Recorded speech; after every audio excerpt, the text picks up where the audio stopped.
Hi, this is Green Philosophy. Today I'll be sharing with you The Last Days of Gaza by Christopher Hedges. The genocide is almost complete. When it is concluded, it will not only have decimated the Palestinians, but it will have exposed the moral bankruptcy of Western civilization. This is the end, the final blood-soaked chapter of the genocide. It will be over soon. Weeks, at most. 2 million people are camped out amongst the rubble or in the open air. Dozens are killed and wounded daily from Israeli shells, missiles, drones, bombs, and bullets. They lack clean water, medicine, and food. They have reached a point of collapse. Sick, injured, terrified, humiliated, abandoned, destitute, starving, hopeless. In the last pages of this horror story, Israel is sadistically baiting starving Palestinians with promises of food, luring them to the narrow and congested 9-mile ribbon of land that borders Egypt. Israel and its cynically named Gaza Humanitarian Foundation, GHF, allegedly funded by Israel's Minister of Defense and the Mossad, is weaponizing starvation. It is enticing Palestinians to southern Gaza the way the Nazis enticed starving Jews in the Warsaw Ghetto to board trains to death camps. The goal is not to feed the Palestinians. No one seriously argues there is enough food or aid hubs. The goal is to cram Palestinians into heavily guarded compounds and deport them.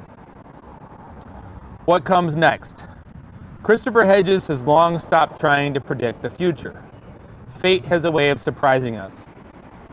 But there will be a final humanitarian explosion in Gaza's human slaughterhouse. We see it with the surging crowds of Palestinians fighting to get a food parcel, which has resulted in Israeli and U.S. private contractors shooting dead at least 130 and wounding over 700 others in the first 8 days of food distribution. We see it with Netanyahu's arming ISIS-linked gangs in Gaza that loot food supplies. Israel, which has limited hundreds of employees within the United Nations Relief and Works Agency for Palestine refugees in the Near East, UNRWA, doctors, journalists, civil servants, and police in targeted assassinations, has orchestrated the implosion of civil society. Christopher Hedges suspects that Israel will facilitate a breach in the fence along the Egyptian border. Desperate Palestinians will stampede into Egyptian Sinai. Maybe it will end some other way, but it will end soon. There is not much more Palestinians can take. We, full participants in the genocide, will have achieved our demented goal of emptying Gaza and expanding Greater Israel. We will bring down the curtain on the live-streamed genocide. We will have mocked the ubiquitous university programs of Holocaust studies, designed, as it turns, not to equip us to end genocides, but to deify Israel as the eternal victim, licensed to carry out mass slaughter. The mantra of never again is a joke. The understanding that when we have the capacity to halt genocide, and we do not, we are culpable, does not apply to us. Genocide is public policy, endorsed and sustained by our two ruling powers, including the Democrats and the Republicans. There is nothing left to say. Maybe that is the point. To render us speechless, who does not feel paralyzed? And maybe that too is the point. To paralyze us. Who is not traumatized? And maybe that too is planned.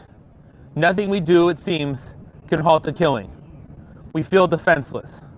We feel helpless. Genocide as spectacle. Chris Hedges has stopped looking at the images. The rows of little shrouded bodies, the decapitated men and women, families burned alive in their tents, the children who have lost limbs or are paralyzed, the chalky death masks of those pulled from under the rubble, the wails of grief, the emaciated faces. I can't. This genocide will haunt us. It will echo down history with the force of a tsunami. It will divide us forever. There is no going back. And how will we remember? By not remembering. Once it is over, all who supported it, all those who ignored it, all those who did nothing, will rewrite history, including their personal history. It was hard to find anyone who admitted to being a Nazi in post-war Germany or a member of the Ku Klux Klan once segregation in the southern United States ended. A nation of innocents, victims even. It will be the same. We like to think we would have saved Anne Frank. The truth is different. The truth is, crippled by fear, nearly all of us will save only ourselves, even at the expense of others. But that is a truth that is hard to face. That is a real lesson of the Holocaust. Better it be erased. In his book, One Day, Everyone Will Have Been Against This, Omar El-Akkad writes, should a drone vaporize some nameless soul on the other side of the planet, who among us wants to make a fuss? What if it turns out they were a terrorist? What if the default accusation proves true, and we by implication be labeled terrorist sympathizers, ostracized, yelled at? It is generally the case that the people that are most zealously motivated by the worst plausible thing that could happen to them. For some, the worst possible thing might be the ending of their bloodline in a missile strike. Their entire lives turned to rubble, and all of it preemptively justified in the name of fighting terrorists who are terrorists by account of having been killed. For others, the worst plausible thing is being yelled at. Christopher Hedges did an interview with El-Akkad that I encourage you to check out. It's on his Substack. You cannot decimate a people, carry out saturation bombing over 20 months, to obliterate their homes, villages, and cities, massacred tens of thousands of innocent people, set up a siege to ensure mass starvation, drive them from the land where they had lived for centuries, and not expect blowback. The genocide will end. The response to the reign of state terror will begin. If you think it won't, you know nothing about human nature or history. The killing of 2 Israeli diplomats in Washington and the attack against supporters of Israel at a protest in Boulder, Colorado, are only the start. James Engel, who took a part in the uprising at the Nazis' Sobibor death camp in Poland, described how, armed with a knife, he attacked a guard in the camp. It's not a delusion, Engel explained years later. You just react. Instinctively, you react to that, and I figured, let us do, and go, and do it. And I went. I went with the man in the office, and we killed this German. With every jab I said, this is for my father, for my mother, for all these people, all the Jews you killed. Does anyone expect Palestinians to act differently? How are they to react when Europe and the United States, who hold themselves up as the vanguards of civilization, backed a genocide that butchered their parents, their children, their communities, occupied their land, blasted their cities and homes into rubble? How can they not hate those who did this to them? What message has this genocide imparted not only to Palestinians, but to all in the global South?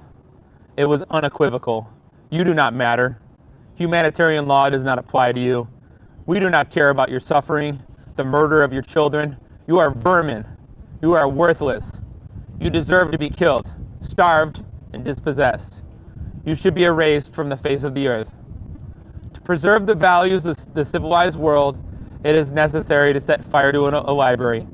El-Akkad writes, to blow up a mosque, to incinerate olive trees, to dress up in the lingerie of women who fled, and then take pictures, to level universities, to loot jewelry, art, and food, banks, to arrest children for picking vegetables, to shoot children for throwing stones, to parade the captured in their underwear, to break a man's teeth and shove a toilet brush in his mouth, to let combat dogs loose on a man with Down syndrome and then leave him to die. Otherwise, the uncivilized world might win. There are people Christopher Hedges has known for years who he will never speak to again. They know what is happening. Who does not know? They will not risk alienating their colleagues, being smeared as an anti-Semite, jeopardizing their status, being reprimanded, or losing their jobs. They do not risk death the way Palestinians do. They risk tarnishing their pathetic monuments of status and wealth they spent their lives constructing. They bow down before these idols. They worship these idols. They are enslaved by them. At the feet of these idols lie tens of thousands of murdered Palestinians. This has been a dramatic reading of The Last Day of Gaza by Christopher Hedges. I look forward to your questions and comments.